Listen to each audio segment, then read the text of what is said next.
Danny Tenaglia. I'm from Brooklyn, New York, and the type of DJ I am is one that plays various styles of house music and mainly techno these days, but I infuse it with a lot of tribal rhythms and all kinds of house music.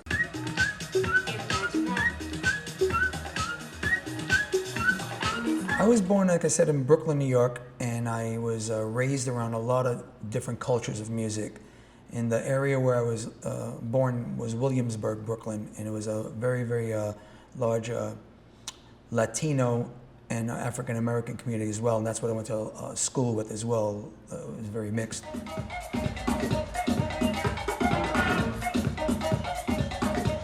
I noticed that I was very attracted to rhythmic music like Brazilian culture, sambas, and salsa. And there was places that were right on the block where I lived, the Metropolitan Avenue, that would put the jukeboxes out in the street on the weekends. And I would just be a little boy looking out my window and watching the people and listen to the Fania All-Stars kind of bands. And I just would pick up on this by not even being able to leave the house yet. But also from a point of where I felt at that age that I was going to be a person who was going to study music and understand the theory of it. I wanted to be able to read it and write it and play and turn pages, but that didn't happen. And if you want me to continue with this, I can say that's when I discovered the art of DJing at that young age of 12 years old. I had heard a mixtape, it was A-Trek, and a person named DJ named Paul Casella. And his name was on the 8-track, and I'm telling my cousin, how did he do that? How did he just make that song go into that song and it sound like one? And he explained to me that he goes to this nightclub in Queens, on Queens Boulevard, called the Monastery. And he told me Paul Casella's a DJ there, there are many DJs, and instead of the bands, they have the DJ play with the two turntables and the mixer, and I was just lit up with like, tell me more, tell me more. So the funny story goes is that on the 8-track, I was just like mesmerized staring at the thing, and I called the number on the tape, and this guy Paul is like, who is this? He thought it was a joke. I'm like, well, my name is Danny, I'm here with my cousin, and he gave me your tape, and I'm like, I really want to know about this. He thought it was a prank. And he's like, where are you? I said, we're at my grandmother had owned the deli, and we were there. My cousin worked behind the counter. So he happened to be like a mile away, Paul. And he said, I got to come there because I'm going to meet you and your cousin. When he came there, he brought us more tapes. He recognized my cousin from the club, and the history began there. Again, when I was 12 years old, I was listening to those 8-tracks, and I knew that this was a form of entertainment, and I see it now. Let's say, for instance, a Bozak or a Yuri mixer, or any mixer for that matter. I see that now as my instrument, because I couldn't play the piano like I wanted to. I couldn't play anything like I wanted to as a child. But now I realize that I can play pretty much a mixer without even having to look at it. You just put your hand there, you want pop 1 or pop 2, or where the monitor is and headphone exchange. So that became my instrument. The first gigs that I ever had was also at a very young age. I would say, let's say about 17 years old. And where I lived in Brooklyn was typical pubs on the corner where they'd have the bar and the pool table and a back room where maybe the bands used to perform. Very, typical classic setting. And there was a place down the block from our house which was actually called the Miami Lounge, and it's still there. And in the room in the back where they used to have bands performing, they decided, well, this new DJ thing is coming through, maybe we should get a DJ. And they put up a disco ball, and my older brothers and all their friends and cousins and relatives used to, be familiar with the place, go there to drink and have some shoot pool. So what they did was they decided they wanted to put DJing on Fridays and Saturdays from like 9 p.m. to 1 a.m.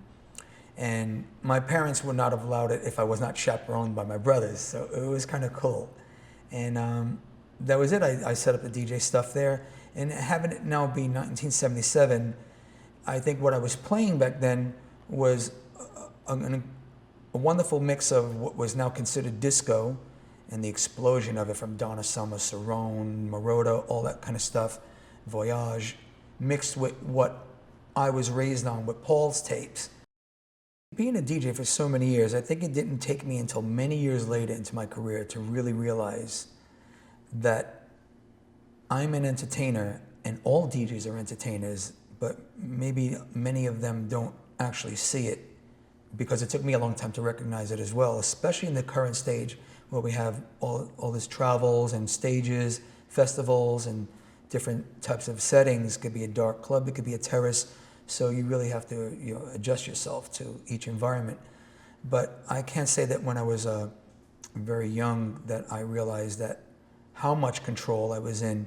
My family wasn't really excited about it at first, because naturally, a whole new thing was happening with the DJ culture.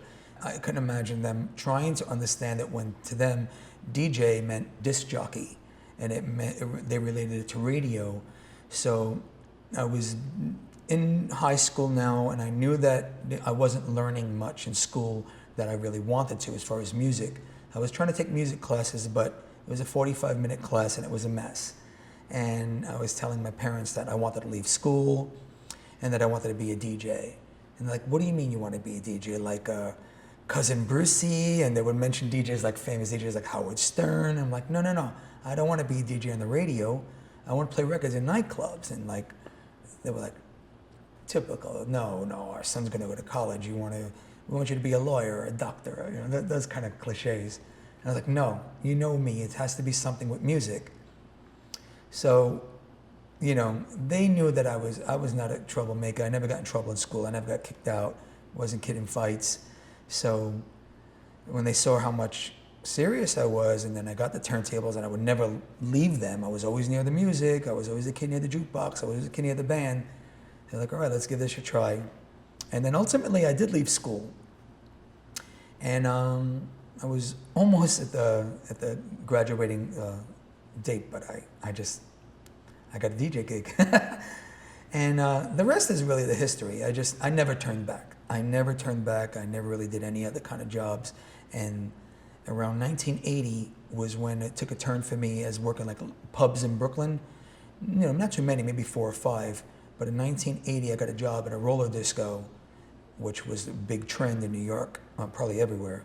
And from 1980 to 83, I worked for 3 years, an average of 5 days a week, working in a roller disco. And we would do sessions like the afternoon 2 to 5, and then the evening like 6 to 10.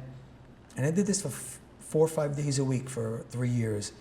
And it might not have been the best DJ gig for crowd participation, but the skills that I learned there just by being on board, I joined the record pool.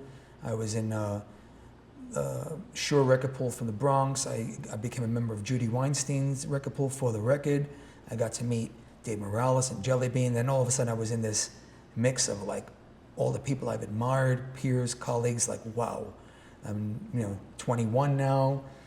Felt like I finally had permission to go to Manhattan, by myself on the trains, and it was good. It was really, really like a great experience. Record pools started in New York City. I think the first record pool ever had to do with David Mancuso and Judy Weinstein at the Loft, when it was the original Loft before it moved to Prince and Mercer. And what happened was there was so much promotions going on, but DJs used to go show up at the record labels, Warner Brothers, Atlantic, and so on, and they couldn't have just DJs just showing up off the elevator saying, hey, can we get a copy of that song we heard? So they started a record pool, and the record labels would send maybe an average of 50 to 100 copies, and they started getting a roster of members. After the record pool situation where DJs were getting promos, then it became a big explosion of DJs getting records mailed to their homes via Billboard magazine and becoming a Billboard charting reporter. And that's what happened to me around 1985. So for a good 5 years, I became known to all the record labels, and they would just send the promos to my home, and being a member of the record pool as well. And this was really, really vital to all DJs' careers. If you got in the record pool and became a Billboard reporter, that was major promotion for you. In 1980 was when I started working at the roller disco in Brooklyn. I was barely 20 years old, and that lasted for 3 years. It wasn't, every DJ's, it wasn't the dream job, but it was a job for me. At least I was playing records and not doing something else like in a burger joint. And then when that closed, I was in limbo for a good 2 years just trying, and I was very young. It was really, really hard to break into those big nightclubs, especially if you were younger and, living in the suburbs.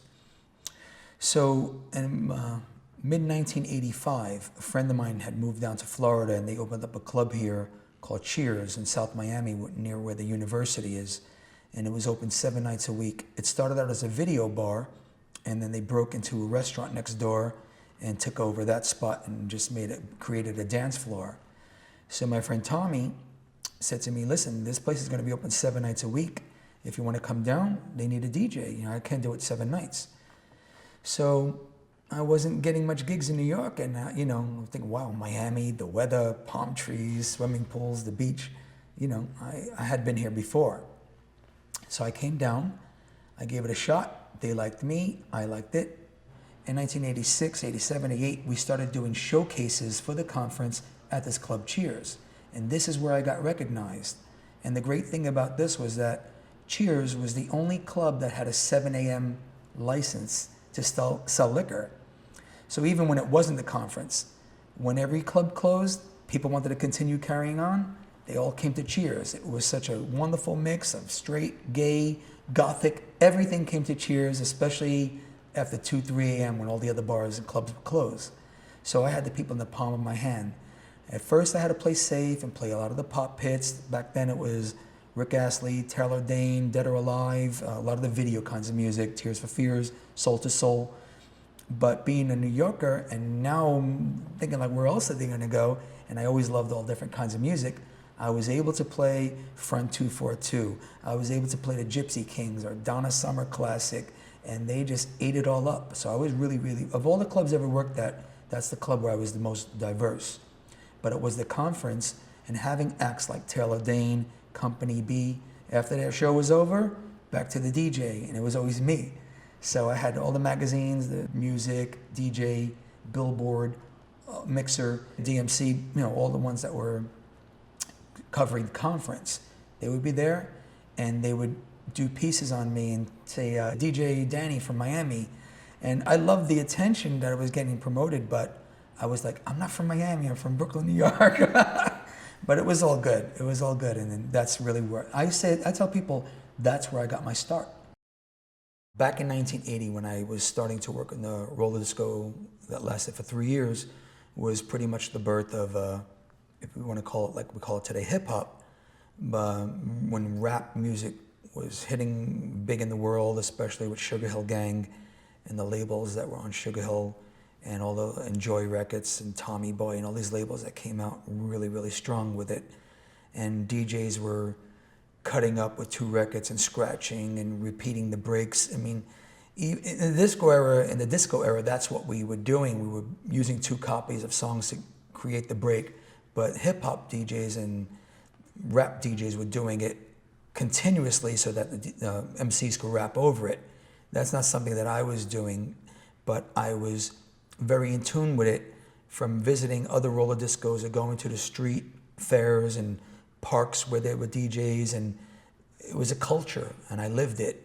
When I was going to a new music seminar, and I believe it was DMC that would have, host some of these events with competitions, and I would go there, and when a DJ was doing something, when it was his turn to come up and do his thing with the decks, I was one of those people right out there getting the goosebumps when I was like taking bounce rock or good times and just creating it and just doing a whole different thing with rhythm to the song instead of just looping it, but actually creating a beat.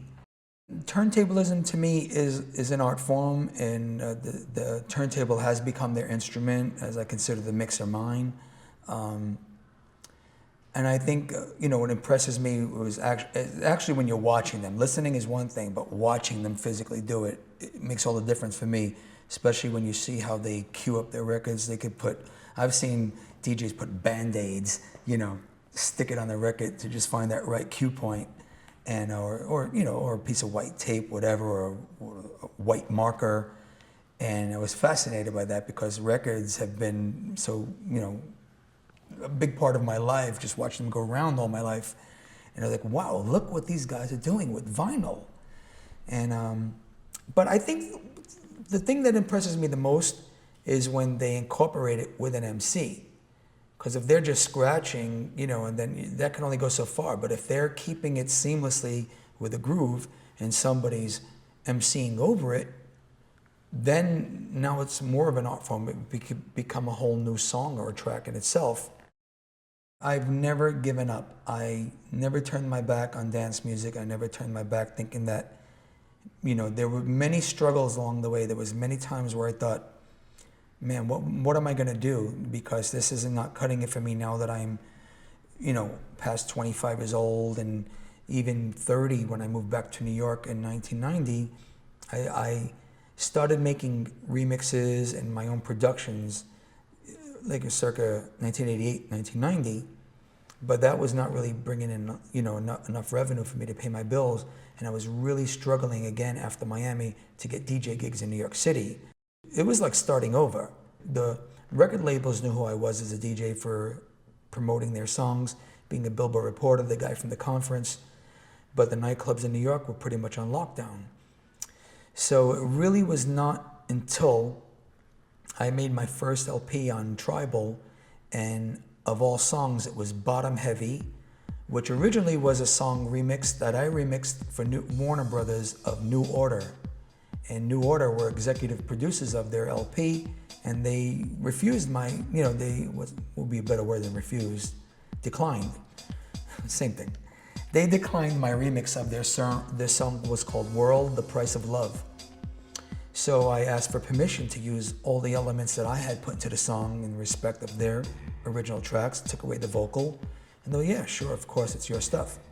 So I put out Bottom Heavy, and that was it. I started getting phone calls from Italy, Tokyo, England, all these places, and I started touring as a DJ in 1993, and then that just took it to a whole new level.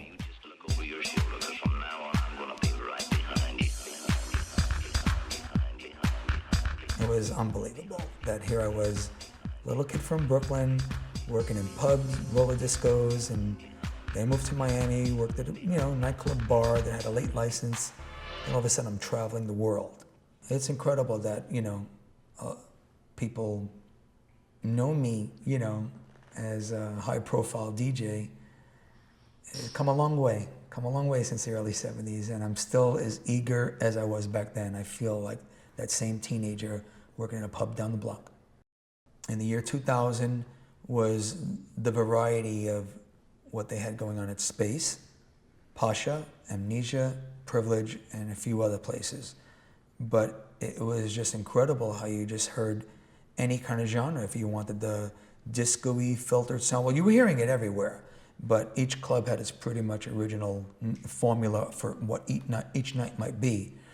So even up until this very day, everybody knows of Cocoon and Sven Vath and Richie Hart, what they're doing on Mondays at Amnesia as a premiere party.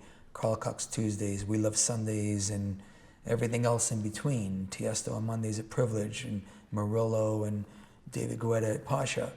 And I'm the type of person, I absorb it all. I'm like a sponge, like that kid that I was, by the jukebox. I was playing Cream, I was playing Frank Sinatra, I was playing the Jackson 5 and, Gladys Knight. I'm still like that today. I want to hear what Defected's putting out. I want to hear what Adam Bay is putting out. I can't get enough. I can tell you that what has kept me going all these years to do this so passionately is that I've realized that this is my lifestyle. Music, dance music especially, is my lifestyle. People have all these different things that might think or wonder about me, and I've just come to the conclusion myself that this is my lifestyle. This is what I love the most. I consider myself a pretty spiritual person. I have a wonderful family. My mom, unfortunately, recently passed away. My dad is doing great. My 4 brothers. Wonderful big family. We're all close together. And it starts with that, like a tree. Good roots, good fruit comes from it. And I'm a good fruit.